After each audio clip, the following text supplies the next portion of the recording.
Bum, bum, bum, bum. Good morning, everybody. What an amazing day. Yeah, not everything's going right, that's for sure.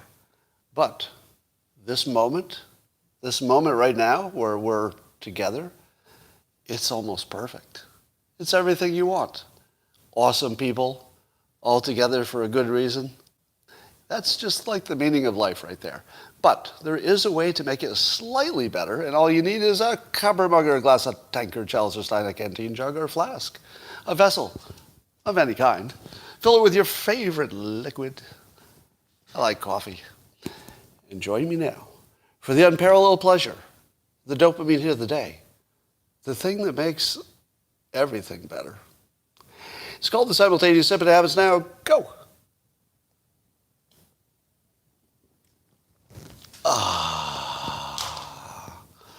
Is it just me, or do I look kind of military when I'm wearing this green khaki t-shirt?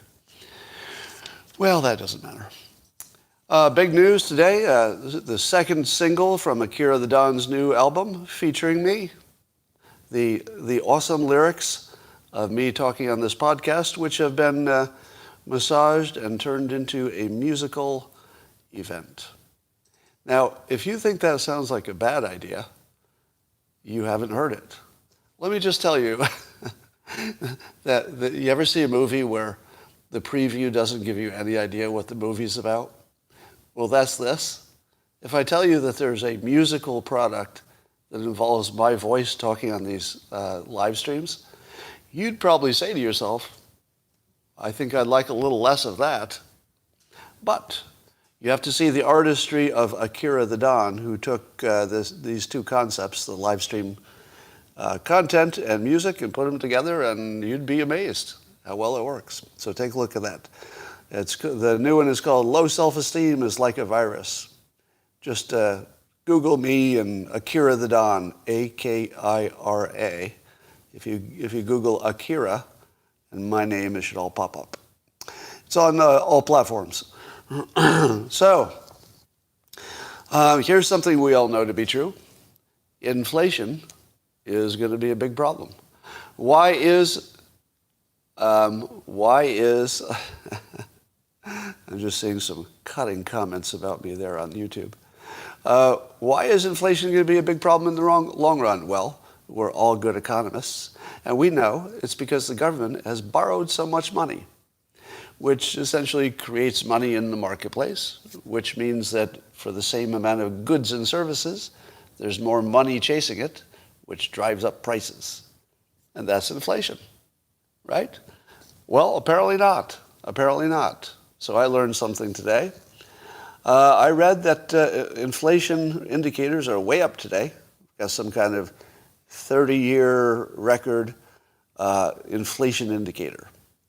And here are the reasons in this article given for why inflation seems to be up. Number one, supply chain disruptions from the pandemic. So you can't get enough stuff. That means there's less stuff for the same amount of money. Increased labor costs, makes sense. And material shortages, probably also from the pandemic. And that's caused a number of companies to increase prices, and therefore, there you go. You got your inflation. Do you know what's missing from this? This is what's missing. That we borrowed a lot of money. So the three reasons given for why inflation just spiked are temporary, right? Because supply chain disruptions are based on the pandemic, and it's easy to assume that those will take care of themselves. Carpe, I think you're right. I think you're right. It is not your imagination.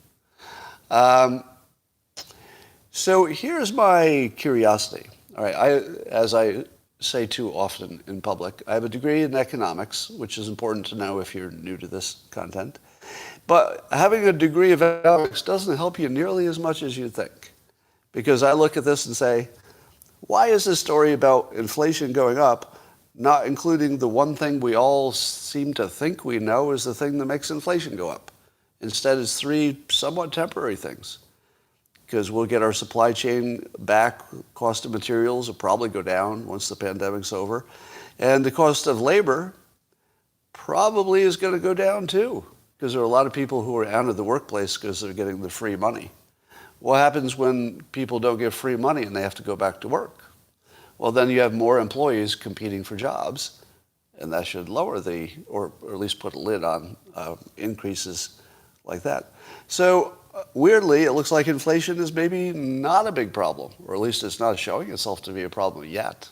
We still assume in the long run it will be. One of the things that Kamala Harris brings to the White House, and I don't think she gets enough credit for this, you see a lot of criticism of the Vice President, Kamala Harris, but I don't think that one of her values is being appreciated enough. And that is that as long as Kamala Harris is the Vice President, it's nearly impossible to impeach Joe Biden. Because if you impeached Joe Biden, all you got was Kamala Harris. And if you're a Republican, do you want more Kamala Harris compared to Joe Biden? And as big a disaster as Joe Biden is being, Kamala Harris might be worse. So believe it or not, Kamala Harris's greatest contribution, and I have to admit I didn't see this coming, is to be so incompetent and terrible as a leader that you'd rather keep a brain-dead pile of organic matter who has just fucked up the most important thing we were doing. And you'd still rather keep that guy. That's how good the vice president is by being bad. So if you want to be a good vice president, be a really bad one, because that's what your boss needs. Keeps you in office. That's one of the mistakes that I think Trump made. He had a capable vice president. So if you could actually talk reasonably about impeaching somebody like Trump, because your backup is a solid performer with a solid record, right? You might not like his politics, but he's a totally solid guy. Weirdly, I've been probably one of the biggest supporters of Mike Pence, and I'm not even a fan. I'm not a fan at all. But you can't deny that, well, you could deny it. We can deny everything. But in my opinion, Mike Pence is one of the most underrated vice presidents of all time. He could have walked into the top job. I think we all agree on that. He could have walked into the job easily. And he never caused trouble. I mean, the stuff at the end was an anomaly, but I think he was a great vice president in terms of doing what a vice president is supposed to do. I thought Al Gore was good too, but don't hate me for that. Here are my two favorite political words, disgraced and botched. And we can use them both these days. Because disgraced President Biden botched the Afghan withdrawal. Yes, disgraced and botched. And I'm going to use them whenever I refer to Biden from now on. I'm going to refer to him as disgraced President Biden, who botched the Afghanistan withdrawal. As someone pointed out on Twitter this morning when I said that, that we don't use the word disgraced for all politicians. Sometimes if it's a Democrat, such as Governor Cuomo, he's not called disgraced, he's called embattled. He's embattled. He's not disgraced. He's embattled.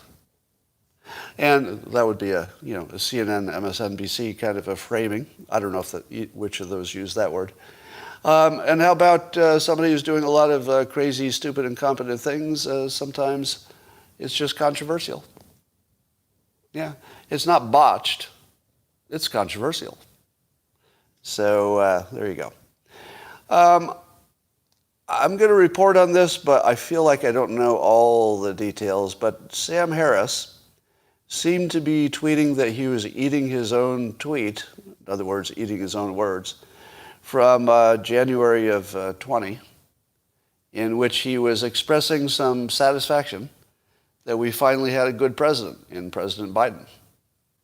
Now, you might know, some of you, that early on in the Trump cycle of the presidency, I think he was still running for president, I had a on-air discussion / debate but more of a discussion with Sam Harris, in which I was saying that he was maybe missing some of the finer benefits of a potential Trump presidency.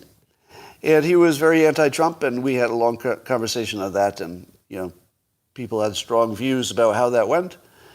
People who liked Sam Harris and disliked Trump thought he made a monkey of me. People who liked me and liked Trump thought I made a great presentation to make my point. But today it appears that Sam Harris is eating his own words about Biden, and I would love to know, I don't know if he'll talk about this directly, probably. I would love to know if he thinks Trump could have done better. Because he doesn't say that, right? He's showing some remorse about Biden, which is a little different from saying that, he wanted Trump to be president. But let me ask you this. Is there anybody in the world who doesn't believe Trump would have done the Afghan withdrawal better?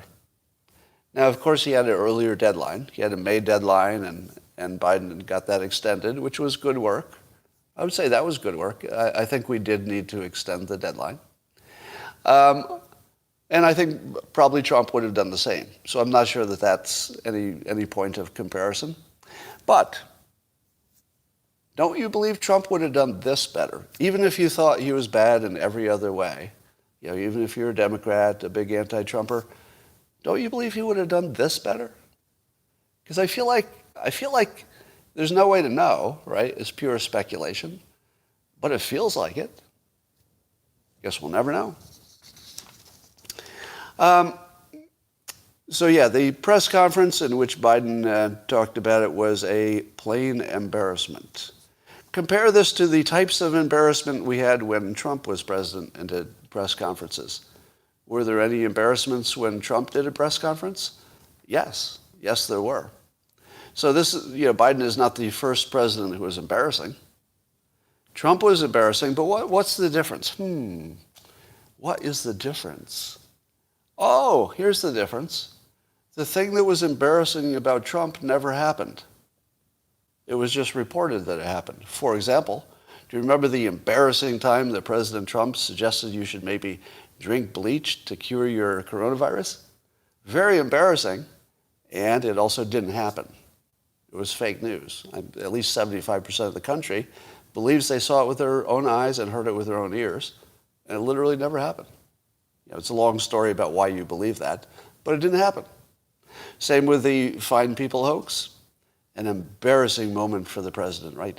President Trump embarrassing the country by saying that some of those neo-Nazis were fine people. Except it literally never happened. You think you saw it. You think you heard it with your own ears. You even think you went back and watched it again. But it didn't happen. It literally didn't happen. It's just fake edits and stuff make it look like it happened.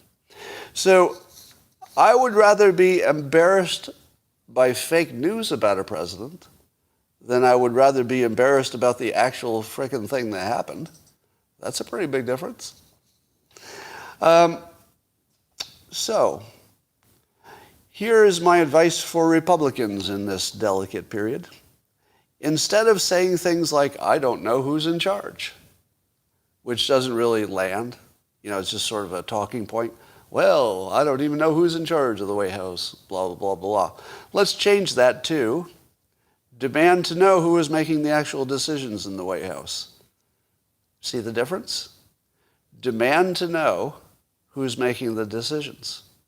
Because the decision was so bad, you need to know, right? So instead of asking the question, or instead of just speculating in sort of a critical way that, Biden's not in charge, that doesn't really stick, does it? I mean, we all feel that, so it's true. Like it has that element of truth to it, or at least it feels true. But it's way stronger if you demand information. So instead of just making this general claim and let it lay there doing nothing, just demand a full accounting of how the decision was made so you know who's in charge. Because I don't think we know who's in charge legitimately. Legitimately, we don't know who's in charge. Normally, that would be the sort of thing that I would regard as political talking point. But I feel this is a special case. I feel that we actually don't know who's in charge. Am I wrong? Like, I don't feel that that is a biased political statement anymore. At one point, you could have reasonably said, "Oh, you're just being a team player. You know, Biden's not that bad. You know, he's getting by." But I'd like to ask Mark Cuban. So I don't know, Mark, if you ever watch these live streams these days, but you know, early on in the campaign, Biden versus Trump, Mark Cuban was a solid supporter of Biden and thought that his mental faculties were sufficient to the job, and that was actually one of the biggest points of support for Biden. Is that, yeah, he looks, when he speaks in public, he looks a little uncertain, but privately he's fine. I don't know if he still believes that, or if maybe there was a rapid decline, whatever. So I'd love to see Mark Cuban's current updated opinion. And keep in mind, I'll say this again, Mark Cuban is one of the people I consider a smart analyst of public events, right? So I'd like to see if he's changed his opinion, because that would be meaningful to me, because I respect his opinion in general on a lot of stuff. Biden said that he will be hunting down the ISIS-K folks who were behind the attack at the Kabul airport, which killed a lot of people, including American service people. But when you hear Joe Biden say that he will hunt down ISIS-K, do you say to yourself, will you do it as effectively as you did the withdrawal? If the context of this is a botched withdrawal, how do you feel about his capability of hunting down ISIS-K in a country that we just got beaten by a bunch of goat herders with, well, you know. Do you believe it? It feels like an empty threat, doesn't it? But here's the other way to take this. I'm pretty sure there's a secret agreement going on here somewhere, or more than one. Do you have that feeling? Do you feel there's some kind of secret agreement going on? And I don't know what it is, but I'll speculate. I feel like one of the secret agreements is that we're going to work with the Taliban to kill Al-Qaeda and ISIS. Or maybe at least ISIS. Maybe not Al-Qaeda. You know, it could be split difference. But I feel like both. And I feel like who would have a better chance of killing ISIS in Afghanistan? Who would have a better chance? Would it be America staying there with what assets we would likely put there? Or would it be the Taliban on the ground torturing people to get that information about who is left? I feel like the Taliban could take care of this better than we could, because they're not going to cut any corners, right? They're going to do whatever's the most brutal way to get rid of ISIS, because ISIS is their enemy as well. So is it possible? Now, can somebody do a fact check on me? I need a fact check on this because this is an important point and I'm not confident about it. Fact check me, please. True or false? The Taliban does not have international ambitions, meaning the Taliban doesn't want to conquer other countries. It just wants to be left alone. Now, it did make a problem protecting Al-Qaeda at one point, but at the moment, I imagine they would see that as a mistake and one that they would not want to reproduce. And so I'm asking this question: have Trump and Biden collectively, because they, you know, in a sense it was a joint decision over time, have Trump and Biden both made the right move by putting the Taliban back in charge for American interests? A huge disaster for the Afghan people, I think most of us would agree. But, well, or is it? Or is it? If the Taliban can take over so easily, doesn't that suggest that they have more support in the public than we think? I don't know. I'm not sure about that. But anyway, we may have reached a situation where America is better off because the international terrorists, the Al-Qaedas, may be suppressed by the Taliban better than we could have done it. And I'm just putting that out there as a maybe. I'm not saying that's true. But you can't really speculate accurately on how any of this is going to go. It could turn out fine. You know, of course, the tragedies that are happening right now are major tragedies. But in the long run, for American interests, Taliban in charge might be the best possible outcome. Because if the Afghan army were in charge, do you think they could take care of ISIS-K? Do you think the Afghan army could have taken care of Al-Qaeda? Apparently not. So the only possible law enforcement we could have over there against these terrorist groups is the frickin' Taliban, right? Now, I'm way over my,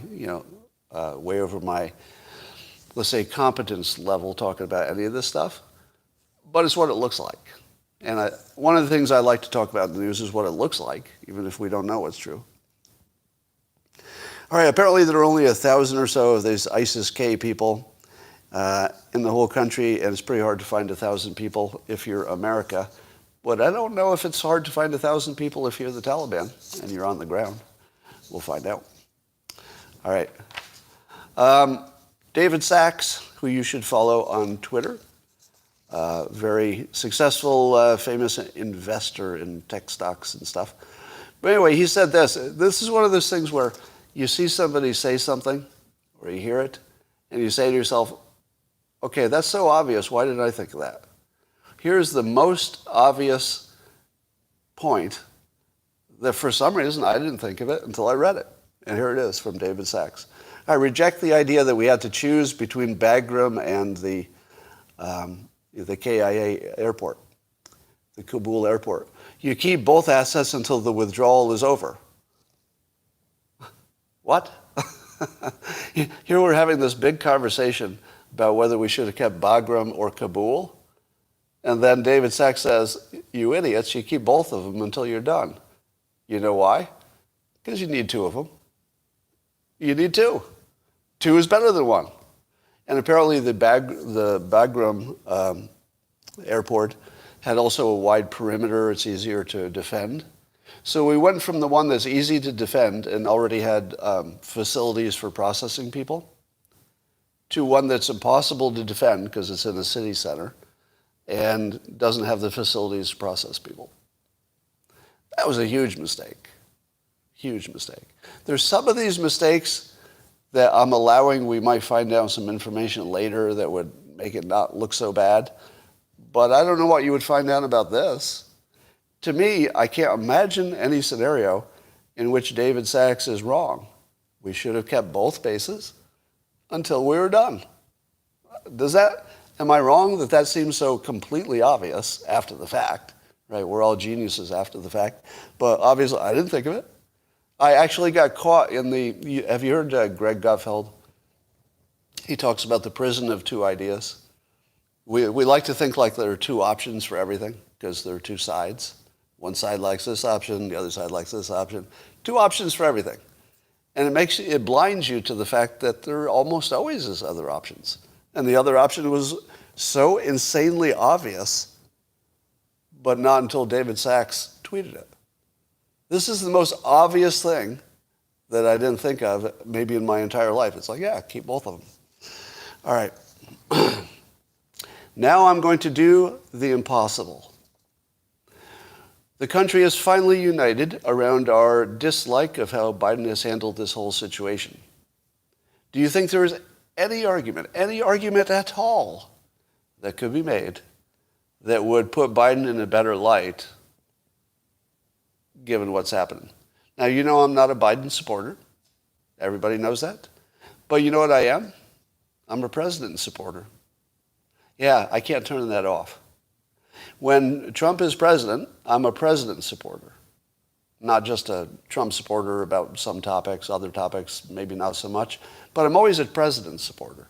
Doesn't matter who it is. Obama, Bush. Once they're in, it's one thing to fight about it before they get in. But once they're in, then I'm just an American, right? And I just want them to do a good job and such. So I'm going to do what nobody is doing for our president. I am going to give him a defense because nobody's doing it. And I think that just as an American who respects the office of the presidency, forget about the person, I respect the office of the presidency, I am going to give him the first defense you've ever heard. And it goes like this. And this defense will only make sense to people who have experience in big organizations. All right? Big organizations. If you've ever been in a big organization and you were the head of the organization and you ordered something to happen that was unpopular with the people who had to execute it, what happened? Did the people who needed to execute this unpopular order give you all the options accurately? Because the people at the lower levels are going to try to manage the boss. Have you ever heard of that? Managing up? It's a thing. It's where the people at the lower level are so sure that the boss is an idiot or they need to make a different decision than the boss is telling them, that they will hide information that would help them. They will manage the facts. They will reduce the options and give you only options that look bad for what you don't want to do, they don't want to do, right? Now, before I go on, I want everybody in the comments to look at other people who have experience in big organizations and watch them confirming that this is a normal phenomenon. It's a normal phenomenon that if people think the boss is making the wrong decision, they will resist in a passive way that you can't quite determine if they're really cooperating or are they intentionally killing something by doing it poorly. Now look at the comments, right? Because if you don't have experience in big organizations, you don't necessarily believe this is true or common. What I'm going to add to the conversation is it's common. That's the important part. If you don't get that it's common, everything else I say won't have an impact, all right? I want you to know that it's ordinary that the boss can't get his way or her way, all right? Now let's put yourself into the Afghan situation. Do you think that the people on the ground, the military, do you think the military wanted to remove everybody from Afghanistan on the timeline that either Trump or Biden wanted? Either Trump or Biden. Doesn't matter which timeline you pick. Do you think the generals who are looking for jobs in the manufacturing industry, who makes military stuff after they leave Afghanistan, and they've got other bosses to please, don't they? They have their current boss, which is the president, but then they also have their 5 years from now boss, or sooner, that is making weapons. And if you've got a war, you can sell more weapons.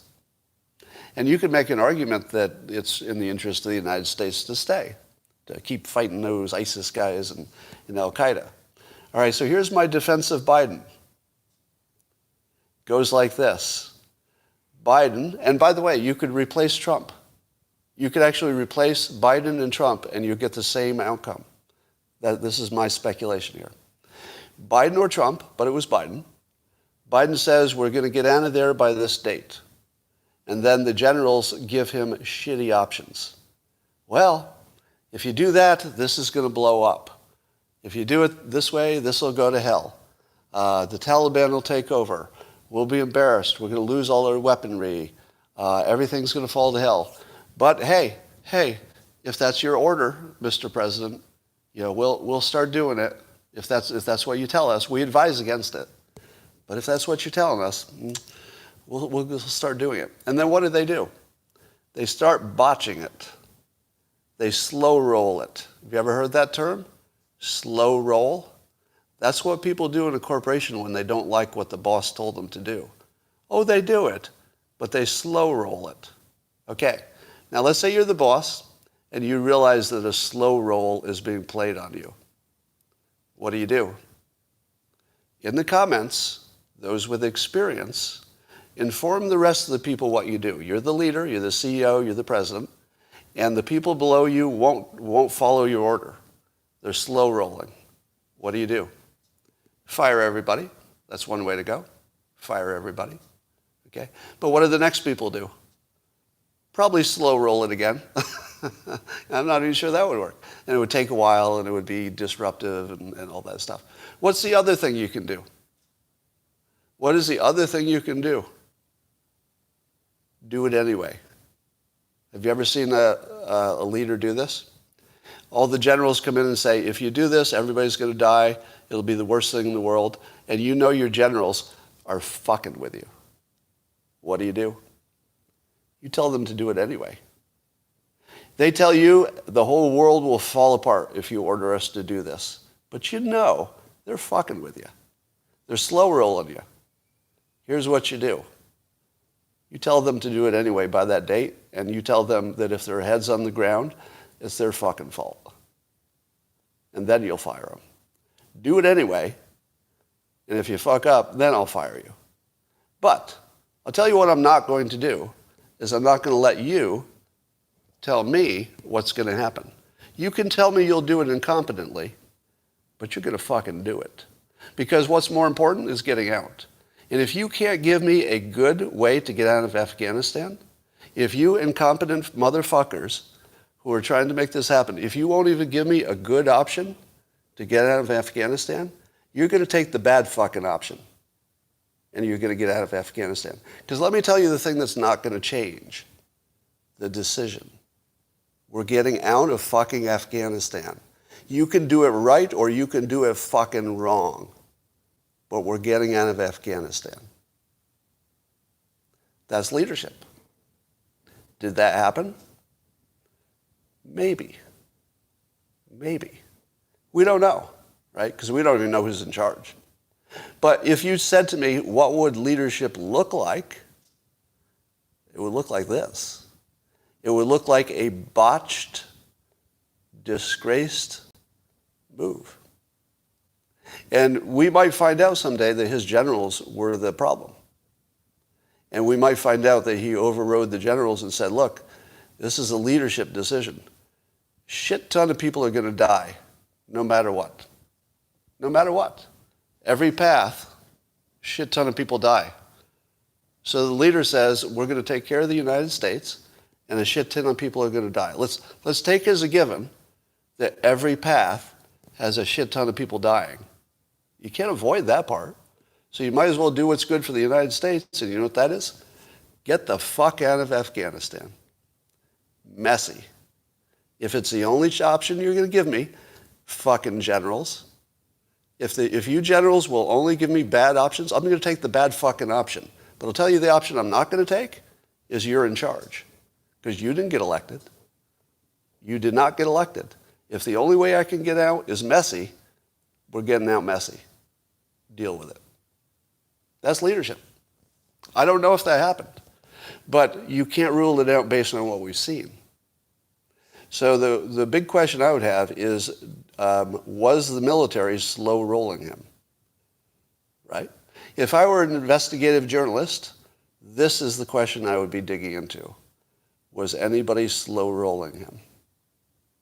Maybe not. It could be everybody was just doing their job as best they could, and the president botched it, and nobody told him he was botching it. Because here's the part that doesn't make sense, is why the military wouldn't have stopped him from making such a big, obvious mistake. Because they could have. They could have, right? If the president says to the generals, hey, generals, I've got an idea. Why don't you send the troops out into certain harm for no particular benefit? Is the general going to follow that order? No, because it's too obviously stupid. The general is going to say, other generals, what are we going to do about this? We better talk to somebody. That's not a good idea. But here was this situation where it looks so obvious to all of us. Keep both of the bases open, or at least bog them, and get the people out before you do blah, blah. It's so obvious to us, but there were no generals who it was obvious to. It feels like slightly more likely, based on the little bit of we can know about the fog of war that was going on, it feels to me a little bit more likely that they were slow rolling him. And he did the only thing a leader can do. You've got two bad choices, and he took the better of the bad choices. Just tell him to do it anyway, and we'll eat the consequences, which are, in fact, tragic. All right, that was my defense. Now, remember, I'm acting as a patriot, all right? So I'm not taking sides right now. This is just pure American patriot giving a legitimate defense to my sitting president, no matter who he is. So I think he deserves a defense. And I don't know that he could make that defense himself, because he'd be calling out his generals, et cetera. He probably couldn't make that argument. Now, again, I don't know if it's true. I can't assert that it's likely even, but it feels like it. All right. We all know that we should follow the data and follow the science, right? Here are the 3 worst pieces of advice you'll ever get. Number 1, follow the data. Number 2, worst piece of advice, be yourself. Always be yourself. Bad advice. And number 2, 3, trust the experts. Worst advice of all time, those 3 things. And you know what's interesting about all 3 of these? It's the most common advice we give in the world. The most common advice is be yourself. Do you know, if I were myself, I never would have taken a shower in my life. I would insult people I saw. I'd be having every disgusting habit. I wouldn't work hard. Don't be yourself. That's crazy. Try to be better than that. Try to improve. Because being yourself would still be a baby. Didn't you improve? Did you grow up? Did you get a job? How about being better than yourself and making that your standard all the time? Like, is there anybody here who got good enough and you're like, well, I've achieved my full standard of life. I guess I can be myself now because I'm as good as you can get. Keep growing, yeah, as I see in the comments. Keep growing. That's better advice. But follow the data. Here's why that's stupid advice, as I've said before, because you can't. You don't have that skill. That would be like me telling you, make sure before every decision that you use your psychic powers. That's good advice, right? Use your psychic powers to see the future before making any decision. That sounds like sound advice. Except we don't have psychic powers. Follow the data. Follow the facts. That's sound advice. Real good advice. Follow the data. Except we don't have those skills. We don't know how. Here's what happens when you follow the data. You don't agree on ivermectin, hydroxychloroquine, masks, lockdowns, vaccinations, or climate change. In other words, every important decision. Following the data, and also believing the experts, got us to a point where we don't agree on anything important. So can you follow the data? Is that good advice? When we can see plainly it doesn't work for any topic. There's not a single frickin' topic in which following the data helps. And once you realize that, well, maybe that's a little freeing. But let's compare that. So what would you do about a world in which you can't follow the data? I would suggest that we should have some kind of informal data following experts. People who are not experts in the fields that these studies are at, but they're experts at looking at data.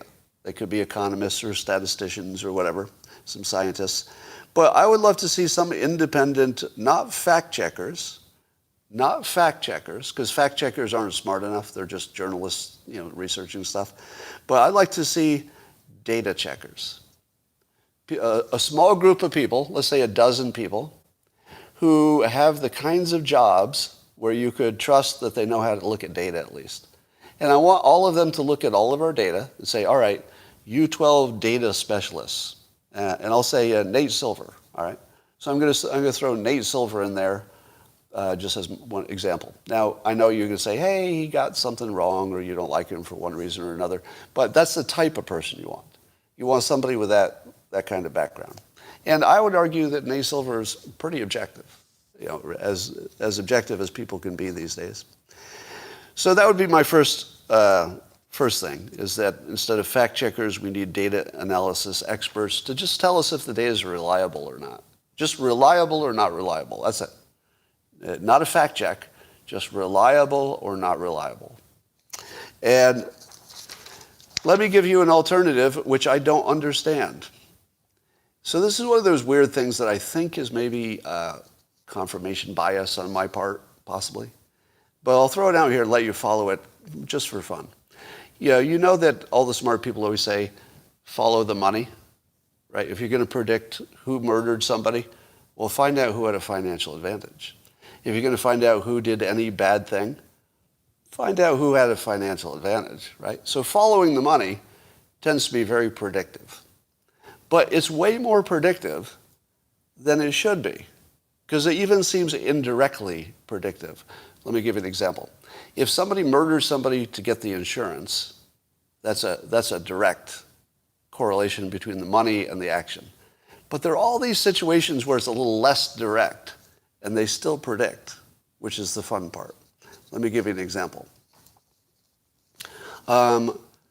If vaccinations have booster shots, will the pharmaceutical companies that control the data we see about vaccinations, will they make more money or less if booster shots are a good idea? More money. And indeed, it looks like the data is telling us that booster shots are going to really help. So could money have predicted that we would need booster shots and we'll need more than just the next one? Yes, money would predict that, even though I'll bet if you dug into it, it would be really hard to find anybody who said, yeah, we're going to do this for more money. I think you'd find lots of people making independent decisions that in their minds they think actually make sense. But why is it that follow the money is so predictive? If all of those other variables are in there, why is that one variable so darn predictive? Let's give you another one. Could you have predicted that we would leave so much equipment behind in Afghanistan? Well, the people who are leaving it behind and therefore wasting money are the government. The government doesn't work for money, it just taxes you. So the government doesn't mind too much how much money it spends, relative to you and I spending money. But the people who make this military equipment would really like us to leave it behind, so we'll have to buy new ones if we need it. So there would be a gigantic financial advantage for the makers of military equipment if we left it behind. And there wouldn't be anybody who would have a financial disadvantage if we left it behind. So the money predicts that we would have left it behind, even though every bit of your common sense says we wouldn't, right? All of your common sense says we would not leave all of that behind. But if you followed the money, it suggests we would. And that's what happened. Is that a coincidence? Why is it that even when you can't tell what the mechanism is that connects the money to the decision, it's still consistent? Let me give you another one. Could you predict that Black Lives Matter would stop their protests when Biden became leader? Probably, because probably they would stop getting as much funding, because whoever was funding them needed them to do their thing for political reasons. And so were all of the things that Black Lives Matter protested fixed? No. If you looked at all the reasons that we think Black Lives Matter did what they did, that's all still there. And yet the protest stopped. But if you used money to predict, and you said to yourself, wait, they'll get money during the political process because they're helpful, but after the political process and the election's over and Biden wins, they're not helpful anymore. In fact, they'd be unhelpful. So the money would stop. And then they would stop protesting. And that's what happened. Did you see the OnlyFans, the fan site where you can go on and do little videos and people will pay you for them? They started and made their fortune with porn or adult stuff. And they said they were going to ban it. And then they reversed their ban, and now they say they're going to do it again, and they're going to let the porn back on there. Was that predictable? Yeah. Follow the money. As soon as they said they weren't going to do it, didn't you and everybody else in the world say, what? They're getting rid of their primary business model, and they're just going to give it to somebody else? Because somebody else would just do it, right? If they stop doing it, somebody's going to say, well, that's the best part of your business. I'll just make a business and just do that. And so they reversed it. Now, one of the stories about that is a former ICU nurse who makes $200,000 a month on OnlyFans doing adult entertainment. And what would that predict? What does it predict if an ICU nurse can make $200,000 a month on OnlyFans? Well, one of the things it predicts is that there will no longer be any hot nurses. Still be a lot of nurses, but you should expect there will be fewer of them and none of the hot ones. All the hot ones going to go to OnlyFans and make $200,000 a month. Now, I know, here's what you're going to say to yourself. Scott, people are not going to whore themselves out just for money, because nurses are people who care about people and they want to help. By nature, they're people who want to help people in need. Well, you just wait a couple of months and see how many hot nurses you see. I predict 0. All right, we'll see. The officer who shot and killed Ashley Babbitt on the January 6th bad stuff that happened at the Capitol, he is now made himself known. Michael Byrd, Lieutenant Michael Byrd, very experienced. He says he thinks he did the right thing. He thinks he saved a lot of people. One element to this story that's important is he's black. He's a black man who a lot of people think shot a white woman without good cause. People think this. I'm not saying that in my opinion, but people think that. Now, if these races were reversed, do I even need to finish the sentence? You can just stop after you say, if the races were reversed, and then you just fill in all the rest of the things I was going to say, because you're going to hear everybody say that. But I would like to tell you about, you should always follow people's predictions and see how well they do, so you know if you should follow them in the future. I believe I'm the only person I heard who said I didn't believe he would be charged with a crime. Let's fact check that. Did any of you hear anybody else say in public, a public person, did you hear anybody else say that you didn't think that guy would be charged with a crime because it wasn't one, because it didn't look like one? Did anybody else say that? Because to me, I didn't see any crime there at all. So I saw individuals may have said it, I see in the comments, but did anybody in public say that besides me? Somebody says Michael Tracy, maybe. We don't have confirmation on that, so that's an open question. All right. I see people asking questions, whether Robert Barnes questioned that or not. Well, this is how you test your bubble. If you were in the bubble, or you were, on a side, you saw that and you just immediately took a side. I try not to be in the bubble as much as possible. And I don't think anybody can completely avoid it. But I just didn't see a crime.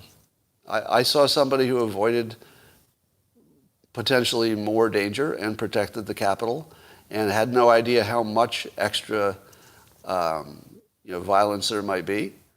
And it was tragic. And I don't, of course I don't want anybody to have died. But I didn't see a crime. So I'll just say that. If you did, you did, but I didn't. China is, I guess they've vaccinated 2 billion people so far, and they're using coercion. Part of their coercion is the social credit. Now, it's not the type of coercion being used in China to get people vaccinated doesn't seem to be the same everywhere, but in one region, they're using it to damage your social credit score. I feel like more of that's going to come on, right? I feel like more of that's coming. So, and I wonder if China has a competitive advantage over the West because they can force people to do stuff. How much of a competitive advantage will that be? All right. So, and apparently they also will, in China, they'll deny you access to government services, and corporations are putting pressure on people, et cetera. And things are going to get ugly there. What I wonder about is if the Chinese public will resist. Now, if I were doing a persuasion war against China, what would it look like? What would you do if you were, let's say, an intelligence agency in another country, and you wanted China to do as poorly as possible, including the coronavirus, even if you thought it would come back to bite you in the ass later. But you wanted them to do poorly, what would you do? What rumors would you start? Well, you'd start rumors that the vaccination they use in China is dangerous, right? Because I would be surprised if China is not promoting that rumor here. Don't you think? Don't you think China might be behind a little bit of the ivermectin, hydroxychloroquine, vaccinations will hurt you kind of stuff? Maybe. They might be. And if they're not, why not? Because it would be the obvious play. So the question is, are we doing the same thing to them? If not, why not? Let's see, just looking at some of your lots of propaganda. Did you hurt your middle finger? Yes. There's my, unfortunately, if you smash a finger on the nail side, you get the bruise under the nail, and it takes a year for that to grow out. I've had other nail injuries. Yeah, it hurt when it happened. Oh, a micro lesson on how to know if you're in a bubble. Not bad. The micro lesson that I have queued up that I haven't recorded yet is how to brag without looking like a jerk. Because we live in a world in which telling people that you have some skills is really good for you. But if you tell them directly, you look like a jerk.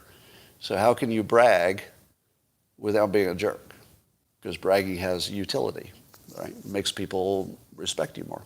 If they hear it in the right context, not if you brag. So I will be teaching only the subscribers on the Locals platform. One more micro lesson. And they will have hundreds of micro lessons by the end of this year.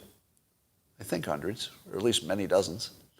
And they will have superpowers. And if you listen to the people on Locals talk about it, you'll see that they are gaining superpowers with each of these. 2 to 4 minutes each, and it gives you a brand new skill that you didn't have in just 2 minutes.